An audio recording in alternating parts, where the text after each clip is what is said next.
Un demi-acre est une plaisanterie pour l'autosuffisance. Du moins, c'est ce que tous les experts en agriculture sur Internet ne cessent de vous dire. Ils ont tort. Les familles Amish se nourrissent entièrement sur des parcelles de cette taille depuis plus de 200 ans.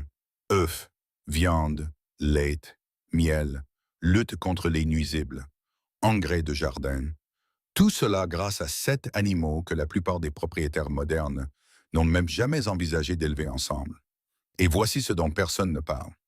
Il ne s'agit pas seulement de choisir les bons animaux, il s'agit de la façon dont ces 7 espèces fonctionnent comme un système. Chacune résout un problème que les autres ne peuvent pas résoudre. Enlevez-en une et l'ensemble devient plus difficile et plus coûteux.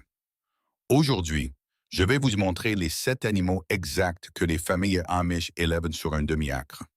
Pourquoi chacun mérite sa place et comment les installer pour qu'ils se gèrent pratiquement tout seuls.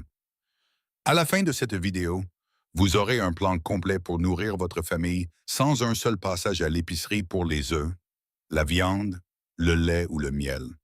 Entrons dans le vif du sujet. Voici ce qui se passe réellement sur la plupart des petites fermes en ce moment. Vous avez acheté des poules parce que tout le monde disait de commencer par là. Ensuite, vous avez ajouté quelques canards parce qu'une vidéo YouTube vous l'a conseillé. Peut-être avez-vous acheté une chèvre sur un coup de tête lors d'une vente aux enchères. Maintenant, vous gérez 3 programmes d'alimentation distincts, nettoyez 3 abris différents et dépensez plus d'argent que vous n'en avez jamais dépensé à l'épicerie. L'éleveur moyen de poules de basse-cour dépense entre 500 et 700 dollars par an uniquement en aliments commerciaux, et ce n'est que pour les poules. Ajoutez des canards, une chèvre, peut-être quelques lapins, et soudain vous atteignez 1200 à 1500 dollars par an avant de compter les frais de vétérinaire. La litière, les réparations de clôture et le remplacement des oiseaux. Et qu'obtenez-vous en retour? Quelques œufs, peut-être du lait que vous ne savez pas comment conserver correctement. Un congélateur avec un lapin dépecé datant de la fois où vous avez regardé une vidéo de transformation et essayé une fois. Pendant ce temps, le magasin d'aliments ne cesse d'augmenter ses prix. Un sac de 50 livres de granulés pour pondeuse qui coûtait 14 dollars il y a 3 ans en coûte aujourd'hui 19 à 22, selon l'endroit où vous vivez. Pour le grain, c'est la même histoire. Et ne me lancez même pas sur le foin. Le vrai problème n'est pas les animaux. C'est que personne ne vous a appris à choisir des animaux qui travaillent réellement ensemble. Vous avez du bétail qui se dispute les mêmes ressources au lieu de remplir des rôles différents sur votre propriété. Vous travaillez plus dur, dépensez plus et produisez moins qu'une famille Amish exploitant le même demi-acre avec une fraction du stress. Ce n'est pas un problème d'éthique de travail, c'est un problème de conception de système. Et il existe une solution qui se cache à la vue de tous depuis des générations. Les Amish n'ont pas découvert cela grâce à un algorithme YouTube. Ils l'ont découvert par nécessité. Depuis plus de 2 siècles. Les communautés Amish exploitent de petites fermes diversifiées sans électricité, sans tracteurs et sans représentants de sociétés d'aliments pour leur dire quoi acheter. Lorsque votre survie dépend de ce que votre terre produit, vous arrêtez très vite de prendre des décisions émotionnelles. Et voici ce que les communautés agricoles traditionnelles ont compris et que les propriétaires modernes ont oublié. Les animaux ne sont pas des projets individuels. Ce sont les composants d'un système. Chaque animal remplit un rôle spécifique.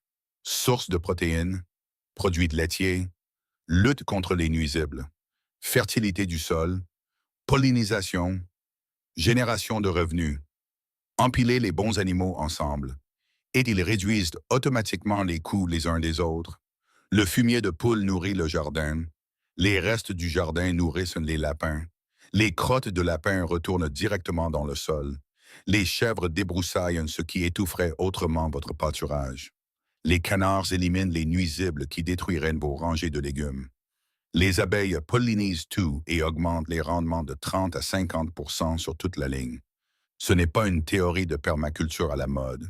C'est ainsi que les petites fermes ont fonctionné pendant des siècles avant que l'agriculture commerciale ne convainque tout le monde de se spécialiser, d'acheter des intrants et de dépendre de chaînes d'approvisionnement qui se brisent toutes les quelques années. Le savoir n'a pas disparu parce qu'il a cessé de fonctionner.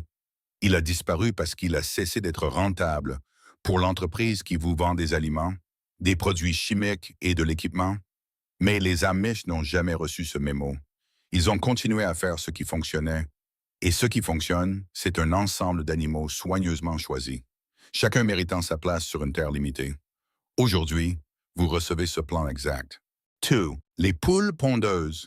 Le premier animal que chaque ferme Amish ajoute est la poule pondeuse. Et honnêtement, c'est le dernier animal qu'un propriétaire sérieux devrait jamais retirer.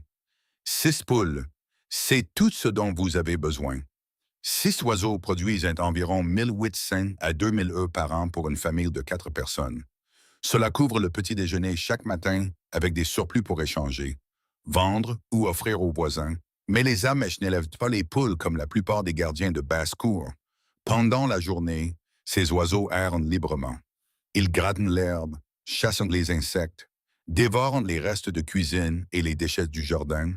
Cela seul réduit les coûts d'alimentation de 25 à 30 %. Vos poules vous paient littéralement pour les laisser se promener en mangeant des nuisibles. Maintenant, c'est là que le choix de la race compte plus que la plupart des gens ne le pensent. Ces hybrides commerciaux du magasin pondent comme des machines pendant 2 ans, puis prennent pratiquement leur retraite. Les races patrimoniales comme les Buff Orpington et les Rhode Island Reds continuent de produire de manière fiable jusqu'à la 4e année. Elles supportent les hivers brutaux sans poulailler chauffé. Elles cherchent plus activement leur nourriture. Elles vivent plus longtemps. Les Amish choisissent des races patrimoniales à chaque fois.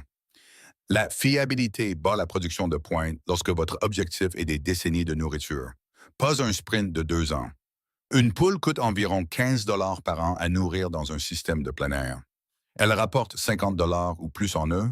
C'est un rendement que la plupart des investissements ne peuvent égaler. Mais les poules ne résolvent qu'une partie de l'équation des protéines. Et si vous avez besoin de viande, de vraies quantités de viande pour remplir le congélateur, mais vous avez des voisins à 3 mètres et des restrictions de bruit qui vous guettent, c'est là que l'animal suivant change tout. Les lapins. Pour chaque 10 livres d'aliments que vous donnez à un lapin, vous obtenez 6 livres de viande en retour. Comparez cela aux bovins qui ont besoin de 8 livres d'aliments pour une seule livre de bœuf. Les lapins convertissent les aliments en protéines plus rapidement et plus efficacement que n'importe quel animal d'élevage commun. Mais le vrai avantage est l'espace. 20 lapins tiennent confortablement dans un abri de 10 fois 10 pieds avec des clapiers grillagés empilés. Vous gérez une véritable opération de viande sur une surface inférieure à celle d'une place de parking. Une femelle reproductrice produit environ 50 livres de viande par et par an. Ce n'est pas une faute de frappe. 3 femelles bien gérées, et la plupart des familles Amish n'achètent plus jamais de viande au magasin. La viande elle-même a le goût d'un poulet doux, mais contient moins de gras et moins de cholestérol que la volaille. Et ces petites crottes en granulés, c'est de l'or pour le jardin. Contrairement aux fumiers de poules qui brûlent les plantes avec de l'azote brut, les granulés de lapin vont directement dans vos rangées de légumes. Pas de compostage, pas d'attente, de l'engrais gratuit en pilote automatique. Une règle critique cependant, ne donnez jamais de laitue iceberg ou de choux au lapin. Ballonnement mortel, tenez-vous-en à du foin de qualité. Des granulés et des brindilles de pommier pour les friandises. Simple, bon marché, et vos lapins restent en bonne santé. Protéines réglées, mais vous ne pouvez toujours pas verser de lapin dans votre café du matin. Pour cela, vous avez besoin de quelque chose avec des sabots qui ne nécessitent pas une grange avec son propre code postal. Les chèvres naines nigérianes, en 1985, plus de la moitié des hommes Amish du comté de Joga travaillaient dans des usines. Aujourd'hui, ce chiffre est inférieur à 10 %. Ils réorganisent leur vie pour la résilience. Maintenant, c'est notre tour. Mesurant seulement 60 cm de haut, les chèvres naines nigérianes sont la réponse Amish aux produits laitiers sans la superficie. Une femelle produit jusqu'à un demi-gallon de lait par jour. C'est assez pour votre café, vos céréales, du fromage pour l'hiver et il reste encore du lait pour la fabrication de savon. Certaines femmes Amish vendent du savon au lait de chèvre sur les marchés locaux pour 8 $ là-bas. 8 $ pour du savon. Mais voici ce qui rend ce lait spécial. Les globules gras du lait de chèvre sont plus petits que ceux du lait de vache, ce qui signifie une digestion plus facile. Les personnes qui ont lutté pendant des années avec les produits laitiers passent au lait de chèvre et les problèmes disparaissent. La teneur en matière grasse est de 6 à 10 contre 3 à 4 dans le lait de vache du commerce, plus riche, plus crémeux, et votre corps le traite réellement. Deux femelles sur un demi-acre, c'est toute l'installation laitière. Un simple abri à trois côtés les garde heureuses pendant l'hiver. Pas de grange massive, pas d'acre de pâturage dédié. Voici l'astuce à Mich qui évite des heures de frustration. Ne donnez du grain que pendant la traite, faites-le systématiquement et vos chèvres courront vers le support de traite et sauteront d'elles-mêmes. Pas de lutte, pas de poursuite d'animaux dans la cour pendant que votre café refroidit. Le coût initial est de 200 à 400 dollars par femelle. Cela semble cher jusqu'à ce que vous calculiez qu'une famille dépense facilement 1500 dollars par an en produits laitiers. Vos chèvres sont rentabilisées avant la fin de la première année. Une règle non négociable, cependant. Ne gardez jamais une chèvre seule. Elles deviennent désespérément seules. Une chèvre seule arrête de manger, arrête de produire et commence à hurler à toute heure. Achetez-en toujours deux. Ce n'est pas facultatif. Lait, fromage, crème, savon, c'est couvert. Mais votre jardin est toujours détruit par les limaces, les moustiques et tous les nuisibles rampants sur votre propriété. Pour cela, vous avez besoin de quelque chose avec des plumes et un caractère vraiment difficile. 3. Les canards de Barbarie. Ils ont l'air d'un croisement entre une dinde et un canard, avec un masque facial rouge pour l'effet dramatique. Ils ne gagneront pas de concours de beauté, mais les familles Amish ne les gardent pas pour leur apparence. Ils les gardent parce que ces oiseaux mangent des insectes comme des adolescents mangent de la pizza. Un canard de Barbarie consomme environ 100 larves de moustiques par jour. Tiques, limaces, scarabées japonais. Tout ce qui rampe dans vos rangées de jardin, considérez que c'est réglé. Ces canards patrouillent votre propriété comme des exterminateurs à plumes. Et ils coûtent une fraction de ce que vous dépenseriez en lutte chimique contre les nuisibles qui fonctionnent à peine de toute façon. Voici la partie qui surprend tout le monde. Les barbaries ne cancanent pas. Les canards ordinaires sonnent comme des réveils avec des problèmes d'attitude. Les barbaries sifflent doucement et remuent la queue. Vos voisins ne sauront même pas qu'ils sont là. Et ces canards s'élèvent pratiquement tout seuls. Une canne de barbarie fait éclore 3 à 4 couvées chaque année, sans incubateur. Lampe chauffante ou sans que vous ayez à régler des alarmes pour retourner les œufs. Elle s'occupe de tout pendant que vous buvez votre café du matin. La viande ne ressemble en rien au canard ordinaire non plus. Plus maigre, plus riche, plus proche du bœuf que de la volaille, les anciens l'appellent le rôti du pauvre, et c'est un grand compliment. Ne vous donnez pas la peine de construire un étang. Une piscine pour enfants en plastique remplie 2 fois par semaine suffit amplement à leurs besoins en eau. Coût total de l'installation inférieur à 40 dollars. Un avertissement cependant. Les barbaries volent bien. Tous les 6 mois, coupez les plumes de vol sur une aile. Juste une aile. Cela perturbe leur équilibre suffisamment pour les garder au sol sans leur faire de mal. Sautez cette étape et regardez vos canards devenir les canards de votre voisin. Contrôle des insectes et viande en bonus. Mais qu'en est-il d'un animal qui vous donne du bacon et laboure votre jardin en même temps? Les porcs American Guinea Hogs. Ils ressemblent à des cochons vietnamiens qui seraient allés à la salle de sport et seraient devenus sérieux, compacts, musclés et étonnamment faciles à gérer. Mais voici pourquoi les Amish les gardent réellement. Ces cochons travaillent pour leur dîner. Mettez des Guinea Hogs sur une parcelle de jardin et regardez-les se transformer en motoculteurs vivants. Ils déracinent chaque mauvaise herbe, retournent le sol sur 15 cm de profondeur et fertilisent au fur et à mesure. Déplacez-les chaque semaine avec une simple clôture électrique. Au printemps, cette parcelle est prête pour la plantation sans que vous ayez jamais touché une pelle. À l'âge adulte, ces porcs patrimoniaux pèsent entre 150 et 200 livres. Comparez cela aux porcs commerciaux qui atteignent 400 livres ou plus. Vous n'avez pas besoin d'un chariot élévateur ou de 3 voisins costauds le jour de la transformation. Une seule personne gère un guinea hog sans se faire mal au dos. Et oubliez les aliments pour porcs coûteux. Ces petits gars s'épanouissent au pâturage. Avec les restes du jardin et les pommes tombées que vos arbres laissent de toute façon, les coûts d'alimentation chutent de 40 à 60 par rapport à l'élevage de race commerciale. Le Saint-Doux est l'endroit où cela devient vraiment intéressant. Le gras du Guinea hog se transforme en un Saint-Doux blanc pur au goût propre que les grandes-mères Amish gardent comme des recettes secrètes. Les pâtes à tarte deviennent incroyablement feuilletées, le poulet frit sort parfait, même la fabrication de savon devient plus facile.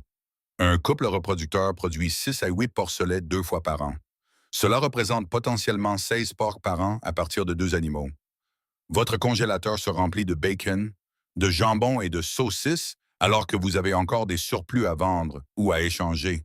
Une règle cependant, gardez les cochons à au moins 30 mètres de votre puits. Leurs déchets transportent beaucoup d'azote qui s'infiltre dans les eaux souterraines plus vite que vous ne le pensez. Viande, Saint-Doux et préparation gratuite du jardin. Mais que faire si vous avez besoin d'œufs plus vite que les poules ne peuvent en livrer et que vous avez à peine de la place pour un placard? Les cailles Coturnix, elles commencent à pondre 6 semaines. 6 semaines. Vos poules sont encore en train de comprendre leur vie, alors que vos cailles produisent déjà. Maintenant, voici où les choses deviennent très intéressantes pour quiconque est coincé dans un lotissement. De nombreuses municipalités ne classent pas les cailles comme de la volaille. Relisez bien cela. Votre ville pourrait interdire complètement les poules. Mais laissez passer les cailles. J'ai vu des propriétaires élever 30 cailles dans un garage pendant que leurs voisins se battaient avec la mairie pour 3 poules. On parle d'une faille juridique avec des plumes. Les besoins en espace sont presque ridicules. 12 cailles tiennent confortablement dans une cage de 2 fois 4 pieds, plus petite qu'une table basse. Empilez 2 cages et vous obtenez 2 douzaines d'œufs par jour à partir de quelque chose qui prend moins de place que l'installation de jeux d'un adolescent. Sur le plan nutritionnel, ces minuscules œufs boxent bien au-dessus de leur catégorie de poids. 5 œufs de caille égale un œuf de poule en taille, mais ils contiennent 3 fois plus de vitamine B, 12 grammes pour gramme. Ce sont des œufs de poule qui ont fait des études de médecine. Le vrai coût financier, les œufs de caille marinés, les étals Amish au bord des routes les vendent entre 8 et 10 dollars la douzaine, trempés dans du jus de betterave jusqu'à ce qu'ils deviennent d'un magnifique rouge pourpre. Une famille que je connais couvre l'intégralité de sa taxe foncière en vendant des œufs de caille marinés le samedi matin. Un défi à connaître. Les cailles ne couvrent presque jamais. L'instinct de reproduction a été éliminé par sélection. Vous aurez besoin d'un petit incubateur pour les oiseaux de remplacement. Un modèle correct coûte entre 40 et 60 dollars, contient 50 œufs et est rentabilisé après une seule éclosion réussie. Production rapide, empreinte minuscule, légale là où les poules ne le sont pas, prix de vente premium. Mais qu'en est-il de multiplier tout ce que votre jardin produit sans manger une seule chose que vous plantez? 4. Les abeilles, les pédieux, les abeilles elles ne mangent pas vos tomates, elles les multiplient. Une ruche dans votre jardin pollinise chaque plante fruitière dans un rayon de 3 km. Tomates, courges, concombres, pommiers. Tout ce qui a besoin d'une fleur pour devenir de la nourriture produit soudainement 30 à 50 de plus. Ce n'est pas du baratin marketing. Ce sont 60 000 minuscules ouvrières qui visitent votre jardin quotidiennement. Et elles payent un loyer. Une seule colonie établie produit entre 30 et 60 livres de miel excédentaire par an.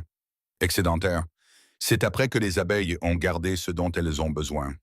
Vous gérez une usine de miel où les employés se nourrissent eux-mêmes, construisent leur propre logement et ne demandent rien d'autre que d'être laissés tranquilles la plupart du temps. Le miel brut local se vend entre 10 et 15 dollars la livre sur les marchés fermiers. Une ruche productive génère entre 300 et 900 dollars de revenus rien qu'en miel. Et c'est avant de compter la cire d'abeille. La cire d'une ruche fournit assez de matériaux pour une année entière de bougies, de baume à lèvres et de vernis pour le bois. Les femmes Amish la font fondre, et soudain elles n'achètent plus aucun de ces produits. Elles les fabriquent ou les vendent au double du prix du miel brut. Les Amish préfèrent les ruches Langstrad pour une raison pratique. Les cadres amovibles Quand on a 60 ans avec des genoux qui grincent, on veut des cadres qui glissent comme des dossiers. Inspecter, récolter, c'est fait. Le timing compte. Cependant, avril est votre fenêtre de tir. Un paquet d'abeilles coûte entre 150 et 190 dollars au début du printemps. Achetez plus tard et vous paierez plus cher pour des colonies plus faibles qui ne survivront pas à l'hiver. Une astuce amiche qui vaut la peine d'être retenue. Orientez l'entrée de votre ruche vers le sud-est. Le soleil du matin frappe tôt, réchauffe les abeilles et les met au travail avant même que les colonies des autres ne se réveillent. Plus d'heures de travail signifie plus de nourriture qui pousse 7 animaux. Un système, une autosuffisance complète sur un demi-acre. Je vais être honnête avec vous. Je ne croyais pas que tout cela fonctionnerait réellement ensemble quand j'ai commencé à m'intéresser au système intégré sur petite surface. Je pensais que c'était l'une de ces choses qui ont l'air magnifiques sur le papier, mais qui s'effondrent dès que la vraie vie s'en mêle. Trop d'animaux, trop de programmes d'alimentation, trop de choses qui pourraient mal tourner sur un minuscule lopin de terre. Alors, j'ai commencé petit, sceptiquement petit, une poignée de poules pondeuses et un couple de lapins. C'était tout. Je me suis dit que si les coûts d'alimentation restaient raisonnables et que les animaux ne me rendaient pas fou, j'envisagerais d'en ajouter d'autres. En moins de 3 mois, il y a eu un déclic. Le fumier de poule est allé dans un bac à compost. Les crottes de lapin sont allées directement sur les plates-bandes du jardin. Mes rendements de légumes ce premier été ont fait un bond notable. Pas léger, notable. Les plantes de tomates qui me donnaient habituellement peut-être 15 livres par plante dépassaient les 20. Les courges étaient presque embarrassantes en volume. Cet automne-là, j'ai ajouté des canards de barbarie. Le problème de limaces que je combattais depuis 2 ans avec des pièges et des coupelles de bière a disparu en quelques semaines. Juste disparu. Ces canards parcouraient les rangées du jardin chaque matin comme s'ils étaient salariés. Au printemps suivant, j'avais des chèvres produisant du lait, des cailles comblant les manques d'œufs pendant l'hiver quand les poules ralentissaient et une ruche boostant la pollinisation sur toute la propriété. Ma facture totale d'aliments cette deuxième année est tombée à environ 600 dollars pour toutes les espèces confondues. L'année précédente, j'avais dépensé 480 dollars uniquement pour les poules et j'avais obtenu une fraction de la production. C'est là que j'ai cessé d'être un sceptique pour devenir un converti.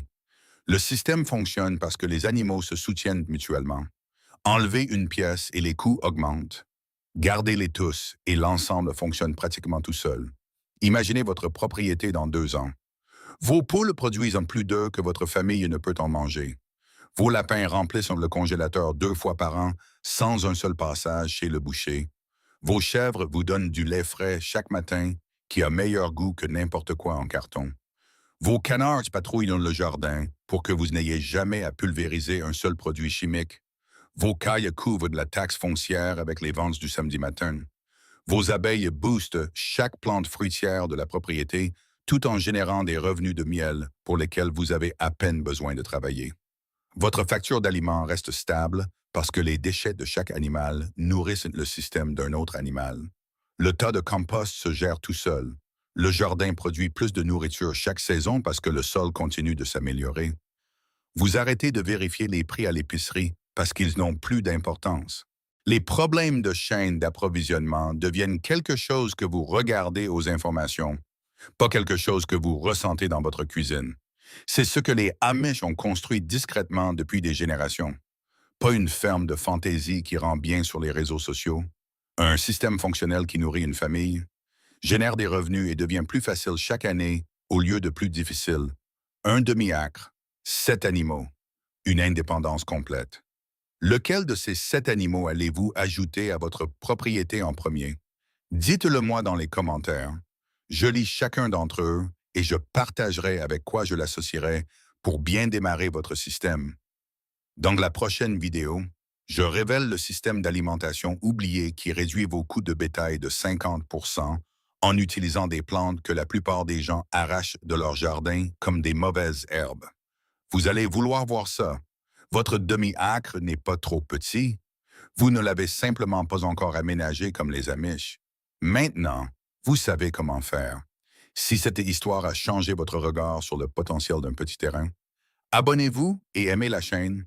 Nous découvrons l'histoire et les méthodes qu'ils ont essayé d'enterrer. Plantons ensemble les graines du futur. Le prochain trésor de connaissances sera bientôt ouvert.